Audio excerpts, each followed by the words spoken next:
Hi ಎಲ್ಲರಿಗೂ ನಮಸ್ಕಾರ. Welcome to my channel ವಿಶಿಷ್ಟ ಭೋಜನ. ಬೆಳಗಿನ ಬ್ರೇಕ್ಫಾಸ್ಟ್ಗೆ ತುಂಬ ಸುಲಭವಾಗಿ ಹಾಗೆ ಕ್ವಿಕ್ಕಾಗಿ ಈ ಕ್ಯಾಪ್ಸಿಕಮ್ ರೈಸ್ನ ಯಾವ ರೀತಿ ಮಾಡೋದು ಅಂತ ಇವತ್ತಿನ ನನ್ನ ವಿಡಿಯೋದಲ್ಲಿ ತೋರಿಸ್ಕೊಡ್ತಾ ಇದ್ದೀನಿ. ರೆಸಿಪಿ ಇಷ್ಟ ಆದರೆ ದಯವಿಟ್ಟು ಲೈಕ್ ಕೊಡೋದನ್ನ ಮರಿಬೇಡಿ. ಬನ್ನಿ ಯಾವ ರೀತಿ ಮಾಡೋದು ಅಂತ ನೋಡ್ಕೊಳ್ಳೋಣ. ನಾನಿಲ್ಲಿ ಒಂದು ಪ್ಯಾನಿಗೆ 4 ಟೇಬಲ್ ಸ್ಪೂನ್ ಆಗುವಷ್ಟು ಎಣ್ಣೆನ ಹಾಕೊಳ್ತಾ ಇದ್ದೀನಿ. ಎಣ್ಣೆ ಬಿಸಿ ಆದಮೇಲೆ ಅದಕ್ಕೆ ನಾನು ಸಾಸಿವೆನ ಸೇರಿಸ್ಕೊಂಡು ಸಾಸಿವೆ ಚಿಟಪಟ ಅಂತ ಸಿಡಿದ ಮೇಲೆ ಅದಕ್ಕೆ 1/4 ಟೀ ಸ್ಪೂನ್ ಆಗುವಷ್ಟು ಜೀರಿಗೆ ಹಾಗೆ 3 ಹಸಿಮೆಣಸಿನ್ಕಾಯಿನ ಈ ರೀತಿ ಉದ್ದುದಕ್ಕೆ ಕಟ್ ಮಾಡಿಕೊಂಡು ಸೇರಿಸ್ಕೊಂಡು ಫ್ರೈ ಮಾಡ್ಕೊಳ್ತಾ ಇದ್ದೀನಿ. ನಂತರ ಇದಕ್ಕೆ 2 ಮೀಡಿಯಂ ಸೈಜ್ ಈರುಳ್ಳಿನ ಈ ರೀತಿ ಕಟ್ ಮಾಡಿಕೊಂಡು ಸೇರಿಸ್ಕೊಂಡು ಫ್ರೈ ಮಾಡ್ಕೊಳ್ತಾ ಇದ್ದೀನಿ.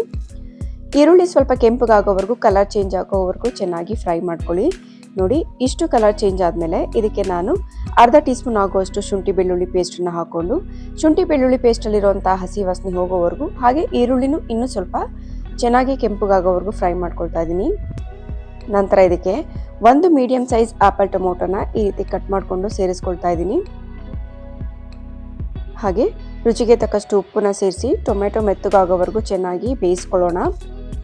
ಯಾವಾಗಲೂ ಒಂದೇ ರೀತಿ ರೈಸ್ ಬಾತ್ಗಳನ್ನ ತಿಂದು ಬೇಜಾರಾಗಿದ್ರೆ ಈ ರೀತಿ ಒಂದ್ಸಲ ಟ್ರೈ ಮಾಡ್ಕೊಳ್ಳಿ, ತುಂಬಾ ಟೇಸ್ಟಿಯಾಗಿರುತ್ತೆ. ಒಂದೇ ಒಂದು ಕ್ಯಾಪ್ಸಿಕಮ್ ಇದ್ರೆ ಸಾಕು, ನಾವು ಈ ರೀತಿ ಕ್ಯಾಪ್ಸಿಕಮ್ ರೈಸ್ನ ರೆಡಿ ಮಾಡ್ಕೊಳ್ಬೋದು. ನೋಡಿ, ಟೊಮೆಟೊ ಸ್ವಲ್ಪ ಮೆತ್ತಗಾದ್ಮೇಲೆ ಈ ರೀತಿ ಸ್ಮ್ಯಾಶ್ ಮಾಡಿಕೊಂಡು ಬೇಯಿಸ್ಕೊಳ್ಳೋಣ.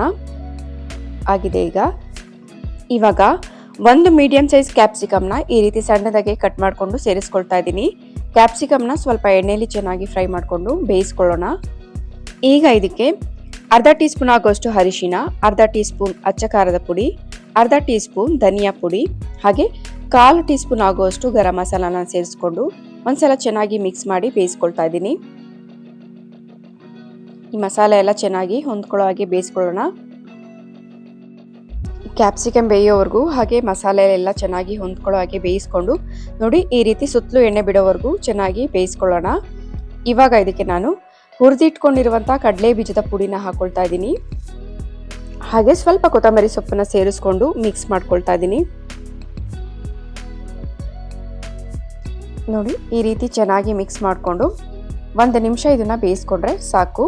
ಇವಾಗ ಇದಕ್ಕೆ ಮೊದಲೇ ಮಾಡಿಟ್ಕೊಂಡಿರುವಂಥ ಅನ್ನನ ಸೇರಿಸ್ಕೊಳ್ತಾ ಇದ್ದೀನಿ. ನಿಮಗೆ ಎಷ್ಟು ಬೇಕೋ ಗೊಜ್ಜುಗೆ ಅಷ್ಟು ಅನ್ನನ ಸೇರಿಸ್ಕೊಂಡು ಮಿಕ್ಸ್ ಮಾಡ್ಕೊಳ್ಳಿ. ಬೆಳಿಗ್ಗೆ ಬ್ರೇಕ್ಫಾಸ್ಟ್ಗೆ ಅಂತ ಅಲ್ಲ, ರಾತ್ರಿ ಟೈಮ್ಗೂ ಡಿನ್ನರ್ಗೂ ಕೂಡ ನಾವು ಇದನ್ನ ಮಾಡ್ಕೊಳ್ಬೋದು. 1 ಕ್ಯಾಪ್ಸಿಕಮ್ ಇದ್ರೆ ಸಾಕು, ನಾವು ಈ ರೀತಿ ಕ್ವಿಕ್ಕಾಗಿ ಸುಲಭವಾಗಿ ಟೇಸ್ಟಿಯಾಗಿ ಈ ರೀತಿ ಕ್ಯಾಪ್ಸಿಕಮ್ ರೈಸ್ನ ನಾವು ರೆಡಿ ಮಾಡ್ಕೊಳ್ಬೋದು. ಸಾಂಬಾರು ಇಲ್ಲದೆ ಇರುವಾಗ ಈ ರೀತಿ ಕ್ವಿಕ್ಕಾಗಿ ಮಾಡ್ಕೊಳ್ಬೋದು. ನೋಡಿ ಎಷ್ಟು ಚೆನ್ನಾಗಿ ಬಂದಿದೆ ಅಂತ. ಖಂಡಿತ ಒಂದ್ಸಲ ಈ ರೆಸಿಪಿನ ಟ್ರೈ ಮಾಡಿ. ಇಷ್ಟ ಆದರೆ ದಯವಿಟ್ಟು ಒಂದು ಲೈಕ್ ಕೊಡಿ, ಶೇರ್ ಮಾಡಿ ಹಾಗೆ ವಿಶಿಷ್ಟ ಭೋಜನ ಚಾನಲನ್ನು ಸಬ್ಸ್ಕ್ರೈಬ್ ಮಾಡ್ಕೊಳ್ಳಿ. Thank you.